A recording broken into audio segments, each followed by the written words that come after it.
भगवान शिव से प्रार्थना करते हैं, स्तुति करते हैं, हाथ जोड़कर कहते हैं प्रभु चलिए चल करके उस यज्ञ को सफल कीजिए। भगवान शिव ने कहा देवताओं यज्ञ में क्या करेंगे, क्योंकि श्राप लगा है, भाग तो मिलने वाला है नहीं, तो क्या फायदा यज्ञ में जाकर के। तो देवताओं ने कहा प्रभु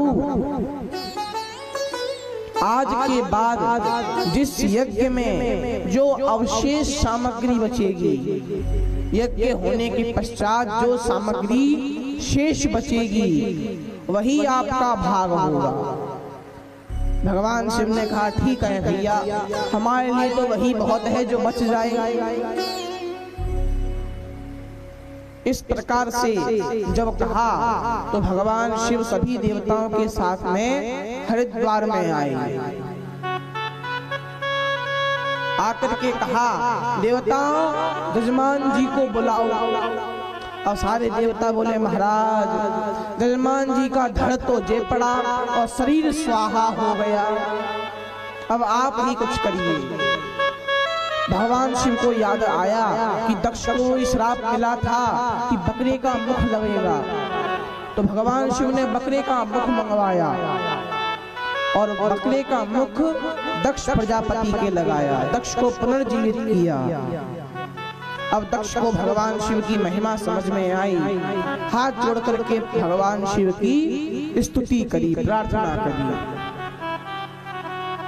भगवान शिव अपने कैलाश पर लौट करके आए।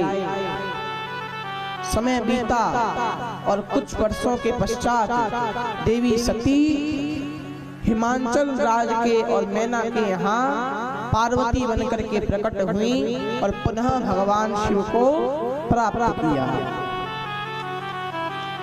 अब श्री मैत्रेय ऋषि कहते हैं हे विदुर जी, इस प्रकार से मैंने आपको महाराज मनु की तीनों बेटियों का चरित्र वंश श्रवण कराया।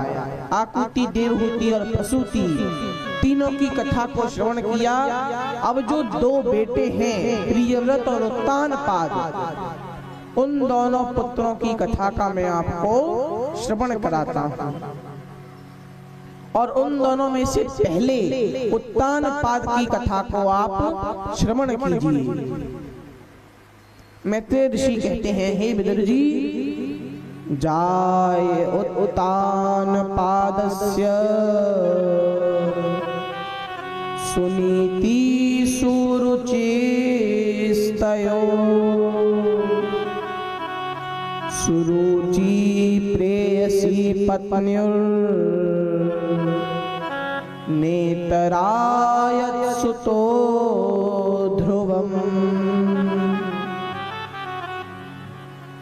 कहते हैं हे विदुर जी, महाराज उत्तानपाद की दो पत्नियां हैं। दो पत्नियां हैं, एक का नाम है सुनीति और दूसरी का नाम है सुरुचि।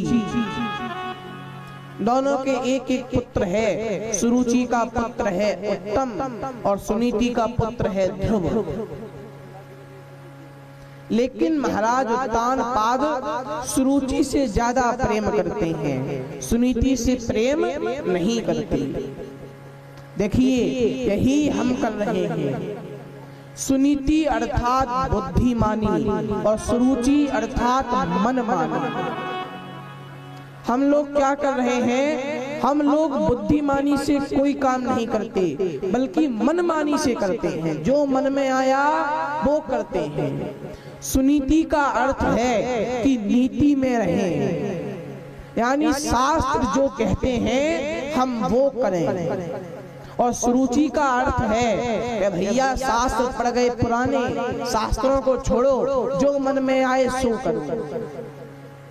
तो जिस प्रकार से राजा उत्तानपाद सुनीति को त्याग कर सुरुचि से प्रेम करते हैं, उसी प्रकार हम सभी सुनीति बुद्धिमानी को त्याग कर सुरुचि मनमानी से ज्यादा काम लेते हैं।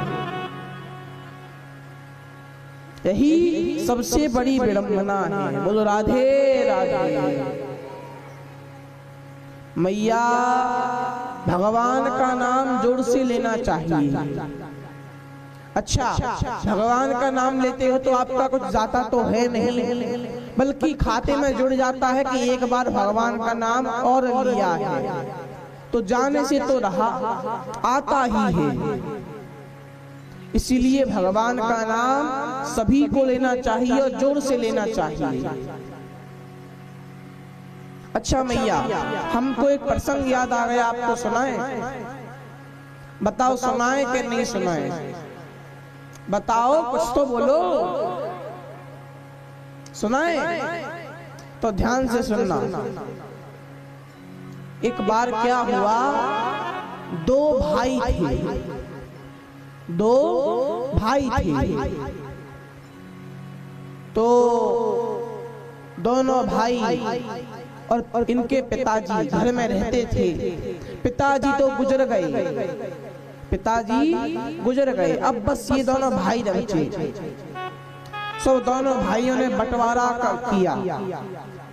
छोटे भाई ने बड़े भाई से कहा कि भैया अब हमें लगता है बंटवारा कर लेना चाहिए। ठीक है, बंटवारा कर लो।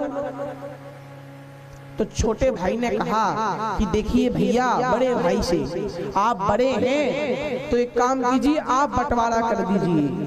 आपको जो लेना है सो आप ले लीजिए और हमारे लिए जो उचित लगे सो हमें दे दीजिए। अब क्या था, उनके घर में बंटवारे के लिए कुछ था ही नहीं, बस दो चीजें थी। एक तो थी भैंस, एक भैंस और एक कंबल।